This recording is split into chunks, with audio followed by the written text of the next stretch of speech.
Bonjour à toutes et à tous et bienvenue dans cette nouvelle analyse de la semaine. Alors, on va commencer par le DXY comme d'habitude et on va voir ce qui se passe sur le VIX parce que oui, il y a enfin de l'action sur le VIX. Et qui dit de l'action sur le VIX dit de l'action sur les indices américains et sur les cryptos. Si vous aimez ce que vous voyez, n'oubliez pas de liker cette vidéo en appuyant sur le pouce bleu juste en dessous. N'hésitez pas à partager cette vidéo avec vos amis et votre famille. Cela nous aide énormément. Et si vous ne voulez pas manquer nos prochaines vidéos, assurez-vous de vous abonner à notre chaîne en cliquant sur le bouton s'abonner et en activant les notifications. Alors, notre ami DXY, j'ai envie de dire, voilà, comme prévu, il ne s'arrête pas, c'est un vrai bulldozer. Donc, 1, 2, 3, 4, 5, 6, 7, 8, 9, 10, 11 bougies positives consécutives. Voilà, c'est juste incroyable. Euh, on va aller chercher cette zone au minima, je pense, de 0,5 de retracement Fibonacci. Donc ici, c'est la projection que je vous avais faite début septembre, fin août.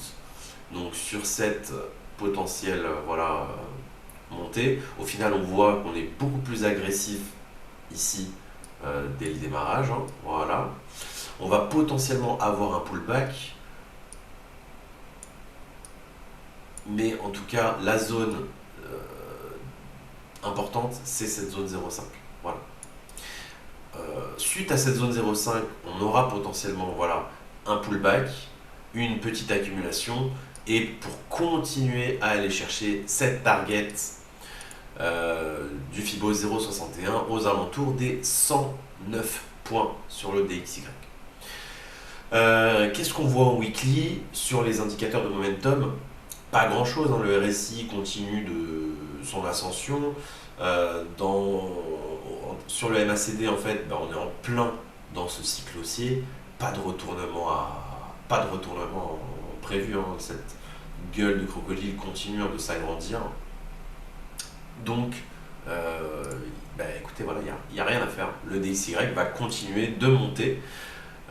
Pour l'instant, je ne vois pas du tout d'éléments m'informant de son retournement. Voilà. Alors, on va voir du coup côté indice. Donc, côté indice, on a on a cassé le support. Donc, pour moi, cette cassure de support, plus on traîne en dessous, le support, je vais vous le mettre ici. Plus on traîne en dessous de ce support, et plus en fait, on est en train de légitimer cette faiblesse de marché. On va voir, ça fait du coup 1, 2, 3, 4 jours. Voilà, je pense que la next step, c'est clairement en fait d'attaquer ce morceau-là et de se retrouver sur le support suivant, c'est-à-dire ici. Voilà.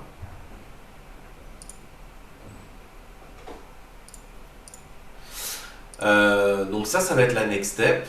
Donc au final, vous voyez, sur ce que je vous ai mis ici sur le scénario, on a eu presque le même, mais en beaucoup plus rapide. Donc un rebond sur le Fibonacci 0,76. Au deuxième coup, ça casse et on va aller probablement ici.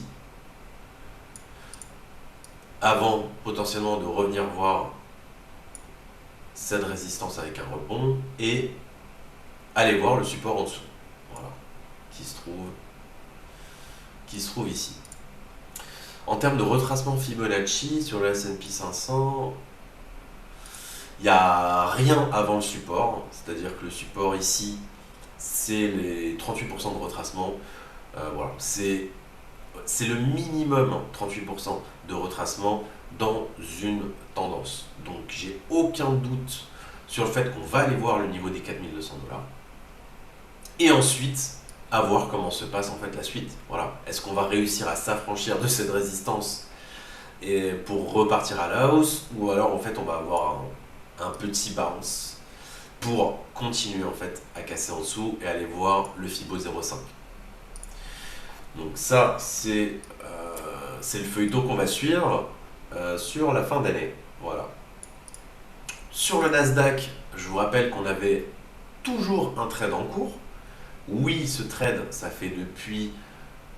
Alors, depuis le 20 juillet qu'on est dedans, mais on a fait notre TP1 et on est toujours dedans. Voilà. Voilà, et clairement, bah, ce que j'attends, c'est d'aller chercher les zones suivantes en termes de TP. Ce TP là, honnêtement, moi je vais le déplacer, je vais le supprimer pour garder cette zone là en TP2. Voilà. Je préfère garder en fait, au vu de la conjoncture, hein, je préfère garder en fait mon TP2 pour faire le TP2 sur cette zone là. Voilà, ici.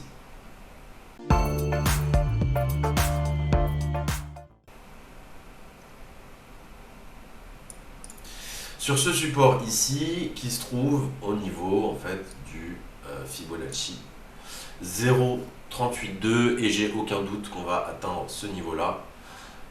Donc mon TP2 en fait se situera là-bas. Voilà.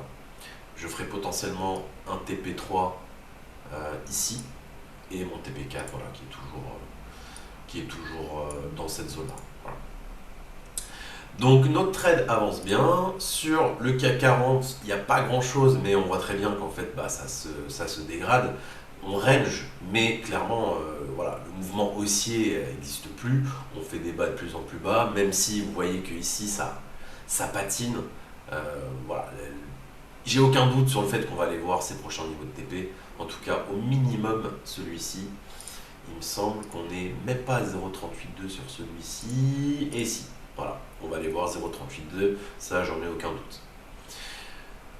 Sur la partie crypto, alors, du coup, ce scénario-là qu'on avait mis en place, oula, ça date, je crois que ce scénario il date un peu. Donc finalement, pas de retour à la résistance. Je vais vous montrer, alors c'était pas sur ce graphique-là, potentiellement ce qu'on pourrait avoir. Alors ce qui est assez fou, c'est que en fait depuis cette cassure-là, donc c'était quand même mi-août, il n'y a absolument rien qui s'est passé. Voilà. Il n'y avait absolument rien à faire sur le Bitcoin. Pour moi, c'est un signe de faiblesse extrême de rester ici. Je pense que les probabilités d'aller chercher les 22K sont extrêmement élevées. Donc pour moi, pas de mystère. Hein. On va suivre en fait le destin des indices du DXY. On est clairement voilà, en downtrend à ce niveau-là, même si la downtrend elle n'est pas officielle parce qu'en fait on n'a pas cassé ce précédent support. Donc la downtrend n'est pas officielle parce que on n'a pas un enchaînement en fait de creux et sommets descendants. Mais quand ça se fera en fait très fort.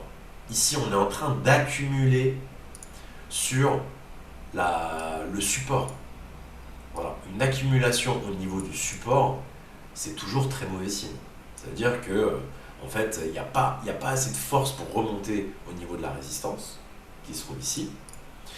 Et donc, le prix accumule au niveau du support, et quand ça va casser net, comme ici, en fait. Donc, en fait, on va se retrouver direction le prochain support, ici. Voilà. Donc, la prochaine fois qu'il y a du mouvement sur Bitcoin, on sera aux alentours des 22 000 $. Voilà, grosso modo. Est-ce que ce sera un achat intéressant? Potentiellement oui, pour ceux qui veulent rentrer sur du spot, sur du très long terme, en mode investissement. Mais personnellement, si je veux rentrer sur du trading, j'attendrai potentiellement un retour, voilà, idéalement sur ce Fibo 0,76. Où là, en fait, l'opportunité commencera à être beaucoup plus intéressante. Voilà, avec un écart entre le stop et le point d'entrée beaucoup plus faible. Donc voilà, moi idéalement c'est cette zone là qui m'intéresse. Ce qui m'intéresse aussi c'est de timer cette zone là par rapport au contexte économique. Hein, je vous rappelle que le Bitcoin fait pas sa vie tout seul non plus et qui dépend des indices, du DXY, etc. etc. Je termine par le VIX. Alors, le VIX, on a enfin, voilà, on est en train de sortir de cette zone de consolidation qui a duré, mais j'ai l'impression, des années. Donc depuis en fait le mois de juin, on est dans cette zone d'errance.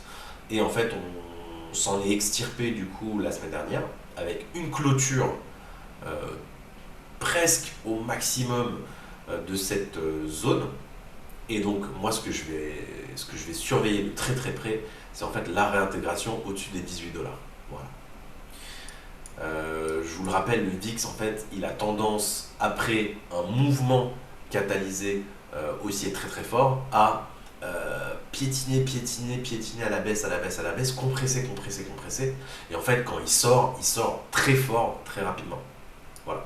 Comme ce qu'on a vu ici durant le Covid ou ici durant les autres crises et mouvements catalysés. Donc voilà, c'est tout pour cette semaine. Je vous dis du coup à la semaine prochaine. Au revoir.